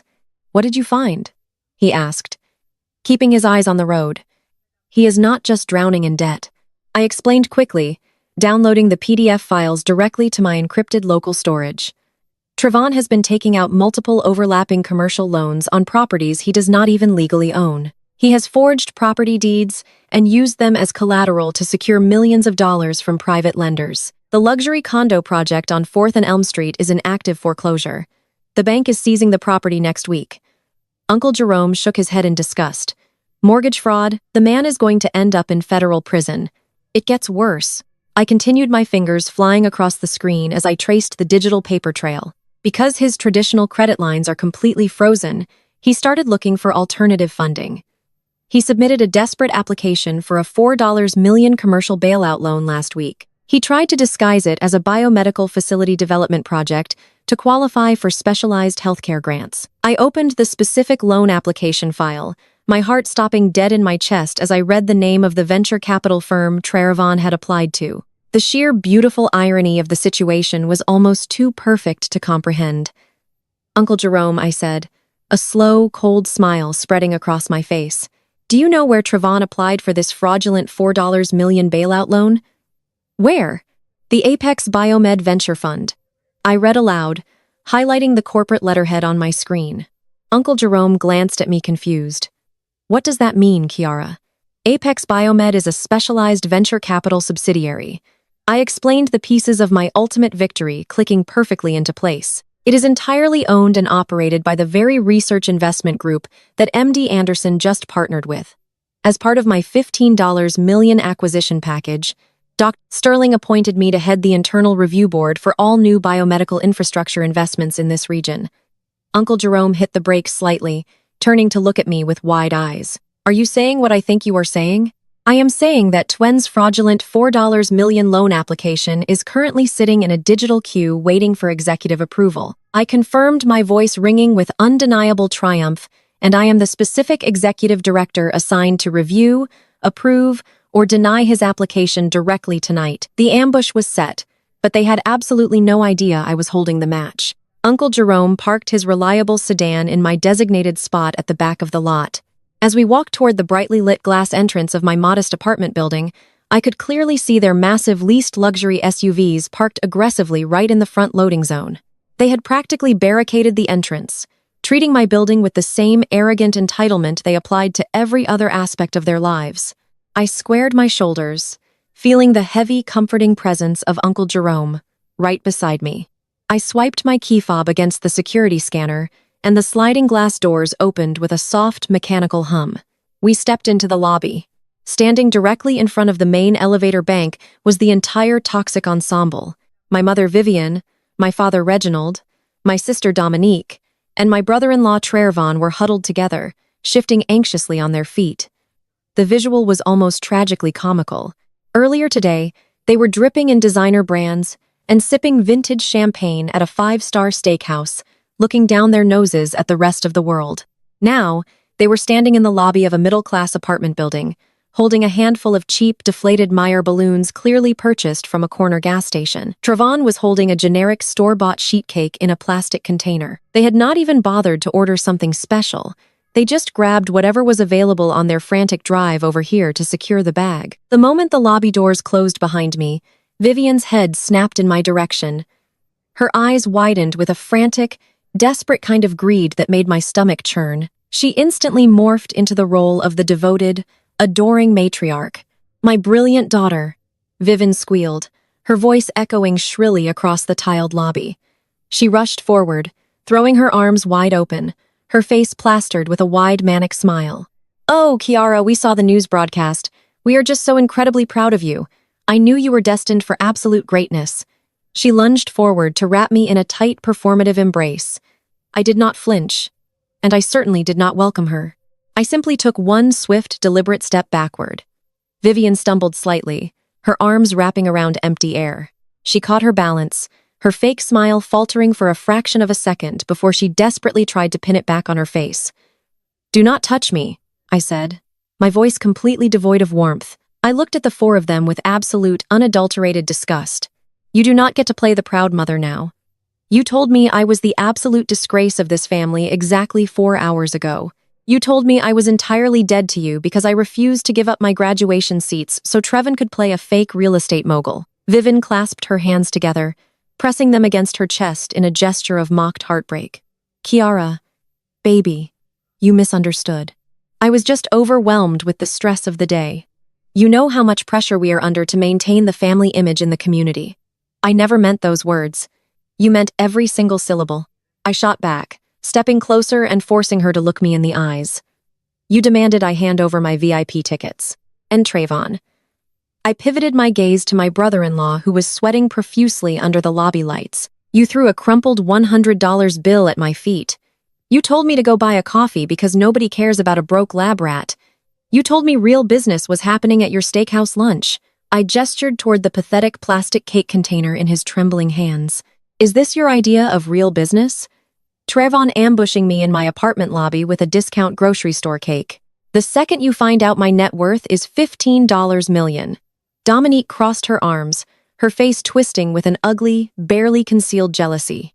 You do not need to be so hostile, Kiara. Mom is trying to apologize. You should be grateful we even came all the way down to this neighborhood to celebrate with you. Not everyone would be so forgiving after the selfish way you acted at the commencement hall today. Before I could tear into Dominique, my father, Reginald stepped forward. Reginald had spent his entire life playing the passive peacekeeper, enabling Vivian's financial abuse and emotional cruelty by constantly demanding that everyone just keep the peace. He put on his best, most authoritative patriarchal voice, the one he used when he wanted to sound like a respected church elder addressing his congregation. Now, let us all just take a deep breath, Reginald said, raising his hands in a calming gesture. We were all just stressed this morning, Kiara. Family fights. Words are exchanged in the heat of the moment. But at the end of the day, blood is thicker than water. We are your family, and we love you unconditionally. I stared at him, feeling a deep, profound pity for a man so cowardly he could not even protect his own daughter from financial ruin. You have $15 million now, Reginald continued completely, ignoring my icy glare. God has truly blessed this family today. This is a monumental victory for our entire bloodline. We need to act like a united front. With this kind of wealth, we can elevate our standing in the church and the community. We need to put the past behind us and move forward together as a solid family unit. You have a responsibility to share this immense blessing with the people who raised you. A family unit. I repeated the words tasting like ash in my mouth. Where was this family unit when I was starving? Where was this family unit when I was pulling double shifts at a hazardous chemical plant because my own mother stole my college fund? You did not care about blood being thicker than water then. You only care about it now because that water has suddenly turned into a river of cash. Dominique stepped up, pushing past our father. She could not maintain the facade of a loving sister for more than 2 minutes. Her eyes were burning with a toxic mixture of envy and pure, unadulterated greed. She looked at me like I was the lottery ticket she had just scratched off. Look, Kiara, Dominique said, her tone sharp and incredibly condescending. Let us be completely honest here. You got extremely lucky today. You spent a few years playing with test tubes, and some corporate hospital decided to throw a bag of money at you for public relations purposes. But you are just a scientist. You have absolutely no idea how to handle real wealth. You do not understand the complex tax implications, the extreme liability, or how to manage an asset portfolio of this enormous magnitude. She gestured proudly toward her husband, who is still awkwardly holding the grocery store cake.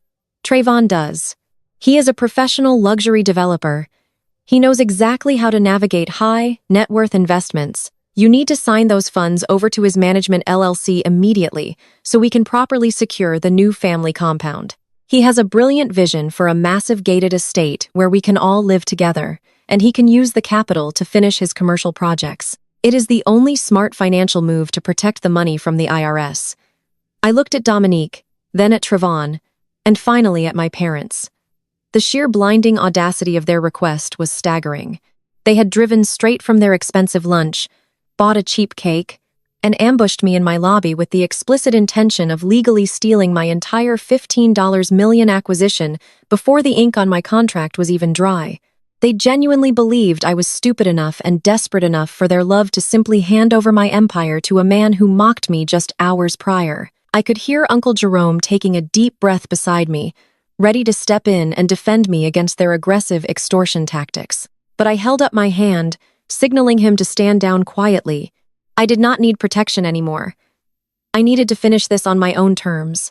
I looked at the greedy, desperate faces of the people who shared my DNA, knowing that the trap I had set during the car ride home was about to snap shut. "You want me to hand over $15 million to Trevin?" I said, letting a slow, mocking laugh escape my lips. The sound echoed off the high ceiling of the apartment lobby, making Vivian flinch. "You want me to take the money I earned through literal blood, sweat, and chemical burns and transfer it into an LLC controlled by a man who told me I was a broke lab rat? You stand here holding a $10 gas station cake and demand that I fund a luxury family compound for the exact same people who refused to sit in my VIP section today?" Vivian stepped forward again, her desperation completely overriding her usual carefully practiced elegance. "Kiara, you are not thinking clearly.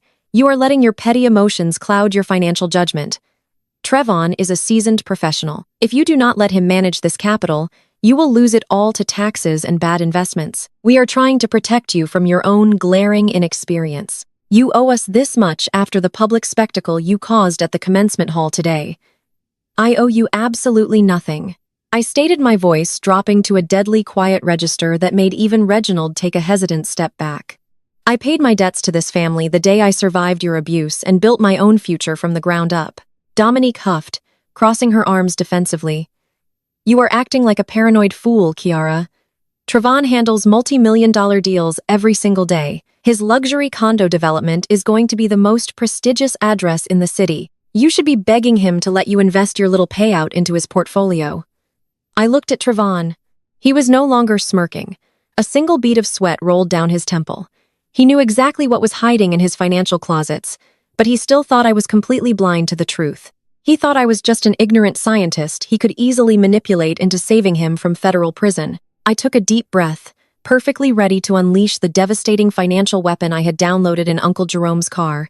I opened my heavy tote bag, reaching past my graduation cap to grasp the sleek metal edge of my iPad.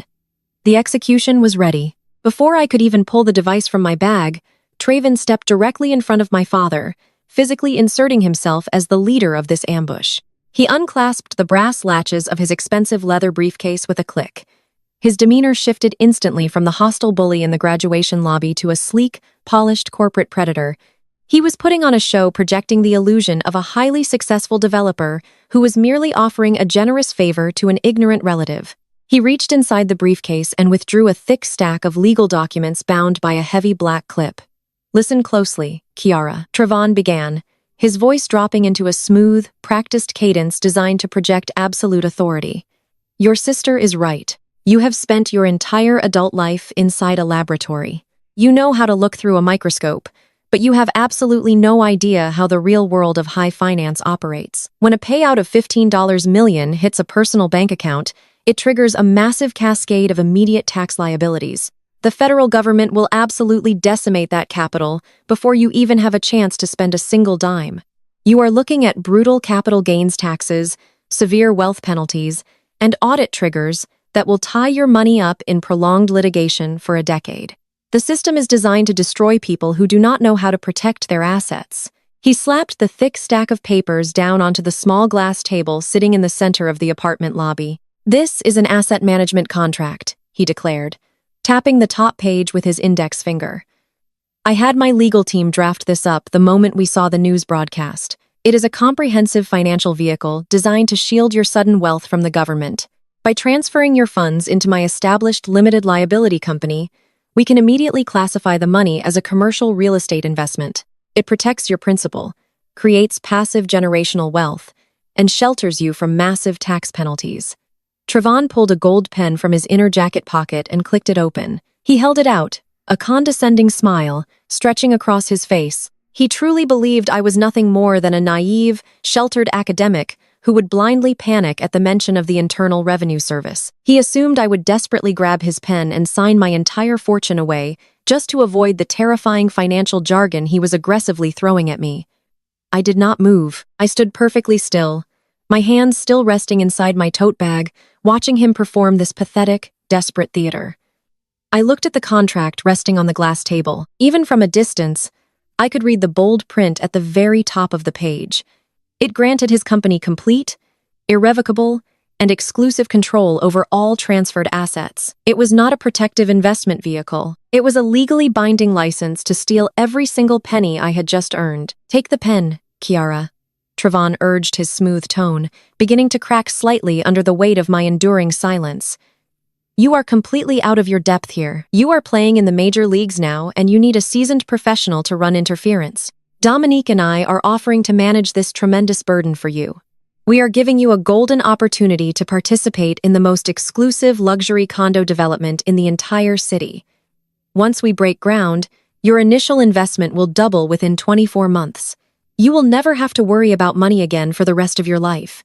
"I already never have to worry about money again, Trevon," I replied, my voice remarkably steady and entirely cold, because I actually earned my wealth. I did not lease it, and I am certainly not handing it over to a man who literally threw a crumpled bill at my feet this very morning. The polite corporate facade instantly melted right off Trevon's face. The charming developer vanished, replaced entirely by the desperate, cornered fraudster Uncle Jerome had warned me about during the car ride. The sweat on his forehead became much more pronounced under the bright fluorescent lobby lights. He realized that the sophisticated financial jargon was not working, so he pivoted immediately to raw, aggressive intimidation. Trevon took a large, threatening step forward, completely invading my personal space. He lowered his voice into a harsh, guttural whisper, intending to frighten me into submission so the security guard across the room would not hear him. "Look, Kiara." Trevon hissed, his eyes wide and uncomfortably frantic. "The IRS takes half of that $15 million immediately unless you hide it in real estate right now. You do not have time to shop around for financial advisors. My development project needs a $4 million cash injection by Tuesday. Tuesday, Kiara. If you do not fund my project today, I will make sure the entire community knows exactly how incredibly selfish you are. You will be paraded through the church as the greedy, vindictive daughter who let her own family starve while she hoarded her sudden wealth. We will tell everyone that you turned your back on the people who raised you. Your pristine professional reputation will be completely destroyed before you even start your new job in Houston." As if sensing that Trevon needed backup to completely break my resolve, my mother eagerly jumped into the fray. Valerie stepped forward, positioning herself right next to Trevon, her face twisted with a righteous, furious indignation. She was entirely willing to participate in the extortion of her own daughter to protect her fabricated social standing and Dominique's luxurious lifestyle. She weaponized her maternal authority, using the exact same toxic guilt trips she had utilized to manipulate me my entire life. "I gave you life, Kiara." Valerie shrieked, her voice, echoing sharply against the lobby walls and completely shattering any remaining illusion of civility. She pointed her finger aggressively at my chest. "You owe this to us. You owe this family for everything we endured to put clothes on your back and food in your stomach. Trevon is offering you a way to finally prove your loyalty and elevate our legacy. If you do not pick up that pen and sign that paper right now, you are entirely dead to me. I will disown you publicly. I will tell the pastor, the congregation, and all our friends that you have been corrupted by greed. You will have absolutely no one left in this world. You will die miserable and alone." Dominique nodded vigorously beside our mother, adding her own layer of venom to the assault. "You are being ridiculously stubborn, Kiara. Trevon is trying to save you from your own glaring stupidity. Sign the contract and give him the $4 million by Tuesday, or you will regret turning your back on us for the rest of your miserable life." They stood there, a unified front of absolute toxicity waiting for me to break. They expected me to crumble under the heavy weight of their combined manipulation, their intense threats of social exile, and their aggressive financial demands. They truly thought the deep, lingering fear of losing my family would override my basic common sense. I did not flinch. I did not shed a single tear. And I did not raise my voice in defense. The desperate panic rolling off their bodies was palpable, and I absorbed every single second of it with deep satisfaction. I slowly pulled my hand out of my tote bag, leaving the iPad inside for just a moment longer. I reached out and picked up the heavy gold pen Trevon had tried to force upon me. I then picked up the thick, pre-drafted asset management contract from the glass table. I felt the crisp, expensive paper between my fingers. I took my time deliberately flipping through the first few pages of the document, letting the silence stretch out and heavily amplify their suffocating anxiety. I looked at the specific financial clauses Trevon had hastily cobbled together. I looked at the astronomical management fees he had hidden in the fine print. Then I slowly lowered the contract and looked directly into Trevon's frantic, sweating face. I let a bright, predatory smile spread across my lips. "You want $4 million for your luxury condo project, Trevon?" I asked, my voice ringing with an eerie, terrifying calmness that made my father shift uncomfortably. "The one on 4th and Elm." Trevon nodded quickly, grinning arrogantly. He truly believed his intimidation worked. He believed he had won. I kept my eyes locked on his smug face as I gripped the thick stack of expensive legal paper with both hands. I did not hesitate.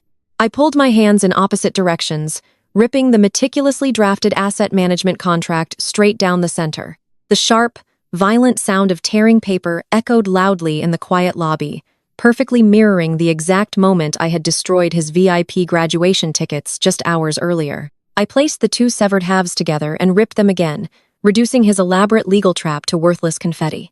I let the shredded pieces flutter out of my hands, watching them fall gently onto the glass coffee table and scatter across the floor around his expensive designer loafers. Trevon gasped instinctively, taking a step back as his arrogant grin instantly vanished. My mother, Valerie, let out a sharp cry of indignation, reaching out as if she could physically catch the falling pieces of their ruined financial scheme. Dominique stepped forward, her face twisting into a mask of pure, unadulterated fury. She opened her mouth to scream at me, ready to launch into a vicious tirade about my supposed stupidity and disrespect. But I moved faster. I reached into my heavy tote bag and pulled out my sleek silver iPad. I bypassed the lock screen with a quick swipe, bringing up the secure financial investigation portal I had opened in Uncle Jerome's car. The high-definition screen glowed brightly, displaying a comprehensive, undeniable digital map of a massive criminal enterprise. Without looking at Trevon, I shoved the device directly into Dominique's hands. "Look at the screen, Dominique," I commanded my voice, projecting loudly and echoing off the lobby walls. "Read the documents. There is no luxury condo project." Dominique blinked, looking down at the glowing screen in complete confusion. "What are you talking about? Trevon is breaking ground next month. The property on 4th and Elm is an active foreclosure," I stated, making sure my voice carried so the security guard across the room could hear every single word. "The bank is seizing the entire lot next Tuesday. He does not own it. He never owned it. In fact, your husband has forged 3 different property deeds to take out high-interest commercial loans from private lenders to fund your luxury lifestyle. It is called mortgage fraud." Trevon went completely pale. His skin turned a sickly ashen gray, and the heavy sweat on his forehead began to drip down the sides of his face. He reached out frantically, trying to snatch the iPad out of Dominique's hands. "Do not look at that, Dominique," Trevon stammered, his voice cracking with sheer panic. "She hacked into something. Those files are completely fabricated. She is just trying to frame me because she is jealous of our massive success." Dominique ripped her hands away from his grasp, stepping back to read the dense legal filings displayed on the screen. Her eyes darted rapidly back and forth across the highlighted text. I had intentionally pulled up the specific documents that bore her forged signature as the primary financial guarantor. I watched the exact moment her brain processed the complex legal jargon. She saw the bright red foreclosure notices. She saw the aggressive debt collection letters from private lenders demanding immediate payment. She saw the offshore shell companies where Trevon had been desperately hiding the dwindling remains of his fraudulent loans.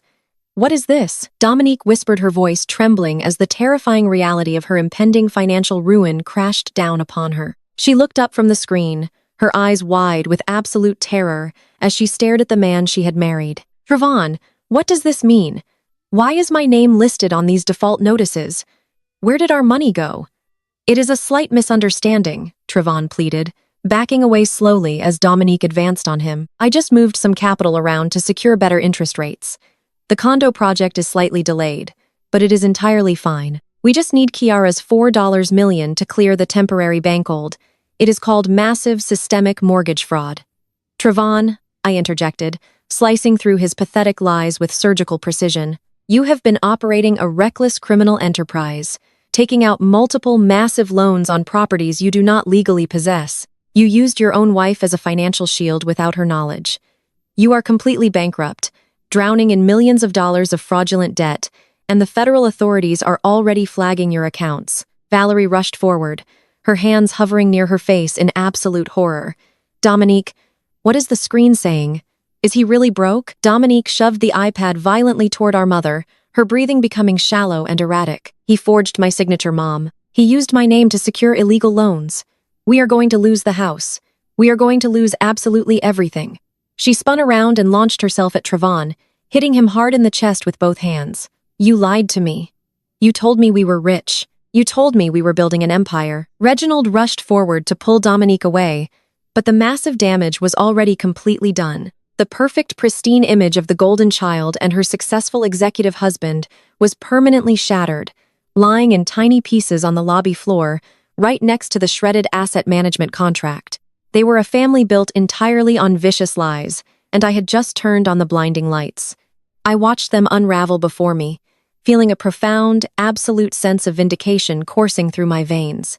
The years of toxic abuse, relentless mocking, and cruel manipulation were finally catching up to them in the most spectacular fashion imaginable. But the ultimate financial execution was not quite finished. I took a slow, deliberate step closer to Trevon, forcing him to meet my unwavering gaze. He looked like a cornered animal, completely stripped of his unearned arrogance and pathetic bravado. But here is the absolute best part, Trevon, I said, my voice dropping to a low, lethal register that immediately commanded his complete attention and silenced Dominique's hysterical sobbing. I know exactly how truly desperate you are right now. I know that because your traditional credit lines are entirely frozen, you submitted an emergency application for a $4 million commercial bailout loan last week. Trevon swallowed hard, his eyes darting frantically toward the glass lobby doors, as if rapidly calculating his miserable chances of escaping this nightmare. You tried to cleverly disguise your failing residential condo project as a biomed facility development to illegally qualify for specialized healthcare grants. I continued smoothly, revealing the final devastating piece of my ultimate trap. You applied to the Apex Biomed Venture Fund to get the quick cash you desperately need to keep the FBI off your back. Valerie stopped consulting Dominique for a brief second and looked directly at me, her face extremely pale, with profound confusion and mounting dread. How do you know where he applied for a loan, Kiara? I smiled broadly, letting the sheer beautiful irony of the entire situation completely wash over me. Do you know who MD Anderson Cancer Center just appointed to head the Regional Executive Review Board of the Apex Biomed Fund? I asked, keeping my gaze locked directly onto Trevon's terrified wide eyes. They established that specific executive position entirely for me as part of my $15 million acquisition package. Trevon stopped breathing. He stood absolutely paralyzed, his mouth hanging open in sheer unadulterated shock. The realization hit him with the destructive force of a speeding freight train. He had spent the entire morning treating me like absolute garbage, tossing crumpled bills at my feet and demanding my total obedience, entirely unaware that I held his complete financial survival in the palm of my hand. I raised my hand slowly and tapped my index finger firmly against my own chest. Me, I declared, claiming my immense power with absolute, undeniable authority. I am the exact executive director officially assigned to review your fraudulent loan application. You needed my signature to save your miserable life. Trevon dropped heavily to his knees, his expensive suit pants hitting the cold tile floor with a dull thud. Kiara, please, he begged, his voice cracking into a pathetic, desperate sob. You cannot do this. They will send me to federal prison. I will lose absolutely everything. Please, I am begging you. I will do anything you want. I just hit decline, I stated coldly, refusing to offer him a single ounce of mercy or compassion, and I forwarded your forged property deeds and fraudulent loan documents directly to the federal authorities for immediate criminal investigation. I turned my back on their beautiful, spectacular destruction and confidently walked out the glass front doors with Uncle Jerome by my side. I stepped out into the cool, refreshing evening air of the city, finally leaving the dark shadow of my toxic family behind, forever, completely victorious and entirely undeniably free. I stopped just outside the glass doors.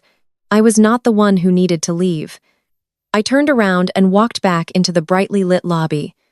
The scene unfolding before me was a masterpiece of absolute destruction. The fragile facade of my family had shattered entirely into a million unreoverable pieces. Dominique finally realized she was legally bound to a broke criminal. She let out a guttural scream of pure rage and lunged at her husband. She began physically attacking Trevon right there in the middle of the lobby, hitting his chest and shoulders with her fists. She shrieked about the forged signatures, the mountain of hidden debt, and the luxury lifestyle she was about to lose. Trevon did not even try to defend himself against her blows. He dropped heavily to his knees on the polished tile floor. He crawled toward me, ignoring his furious wife, and clasped his hands together in a desperate, pathetic gesture of submission. Tears streamed down his sweating face as he looked up at me. He begged me to log back into the portal. He cried out that I had to retract the emails and approve his fraudulent loan. He wailed that the federal agents were going to arrest him and he would go to federal prison for a very long time. I looked down at him with zero sympathy. Valerie was watching her perfect social standing evaporate right before her eyes. The realization that her golden child was married to a felon and that their entire family reputation was permanently ruined hit her like a physical blow. She began hyperventilating, grasping at the collar of her designer blouse as she struggled to pull air into her lungs. With a dramatic gasp, Valerie collapsed entirely, fainting backward onto a plush velvet lobby sofa. She lay there motionless, expecting someone to rush to her aid. But Reginald did not even glance in her direction. My father was too busy pacing frantically near the elevators, pulling at his hair, and muttering to himself in absolute panic over the impending financial ruin that was about to drag all of their names through the mud. He completely ignored his unconscious wife, consumed entirely by his own selfish terror. I looked at the chaotic, pathetic display playing out in my lobby.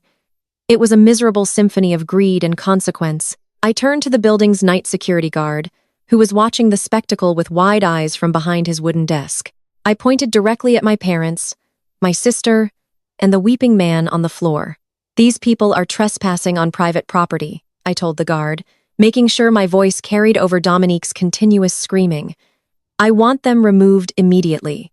If they ever step foot on this property again, do not hesitate to call the police and have them arrested." The security guard nodded firmly, reaching for his radio. I turned away from the miserable group and pressed the call button for the elevator. Uncle Jerome stood silently beside me, radiating quiet pride. The silver elevator doors slid open and we stepped inside together. I turned around to face the lobby one last time. Trevon was still sobbing on the floor. Dominique was screaming at Reginald and Valerie was just starting to stir on the sofa. I did not say another word. I just watched with deep satisfaction as the heavy metal doors slid completely shut, sealing out the noise and closing the book on my screaming family forever. Exactly 1 month later, the consequences of that night had fully materialized. The fallout was swift, brutal, and entirely public. Trevon was officially indicted by the Federal Bureau of Investigation for multiple counts of wire fraud and severe mortgage fraud. His trial was pending, but his lawyers had already told the press he was looking at a decade behind bars. Without my $4 million bailout, his entire house of cards had completely collapsed. Dominique lost absolutely everything. Her leased luxury cars were forcefully repossessed from her driveway in the middle of the day. The bank seized her massive house, forcing her to quickly pack her designer bags and vacate the premises. The last time anyone saw my former pageant queen sister, she was wearing a polyester uniform working the cash register at a cheap fast fashion retail store in a rundown shopping mall just to afford basic rent. Valerie faced her own spectacular downfall. The scandal surrounding Trevon's arrest and the highly publicized revelation of their financial desperation made her a complete social pariah. She was unceremoniously ousted from this prestigious church council she had ruled over for years. Shortly after the elite sorority alumni board voted unanimously to revoke her membership, her pristine reputation was entirely ruined by the massive scandal, leaving her isolated and bitter in a quiet, lonely house. Reginald was forced to delay his retirement indefinitely just to pay off the massive legal fees they had accumulated trying to keep Trevon out of federal prison. Meanwhile, my new reality was vibrant and full of unprecedented promise. The bright morning reflected off the massive glass windows of the state-of-the-art MD Anderson Cancer Center research facility in Houston, Texas. I stood proudly near the main entrance, feeling the warm southern breeze against my skin. Uncle Jerome stood right beside me, holding a fresh bouquet of bright yellow sunflowers, beaming with unconditional love and genuine pride. I looked down at my pristine white lab coat. Embroidered neatly across the chest in dark blue thread was my name, followed by the title director of oncology research. I had built my empire from the ashes of their betrayal. They say blood is thicker than water, but sometimes you have to drain the swamp to find out who truly has your back. Have you ever had to cut off toxic family to protect your peace? Let me know in the comments. Do not forget to like and subscribe for more stories of surviving and thriving.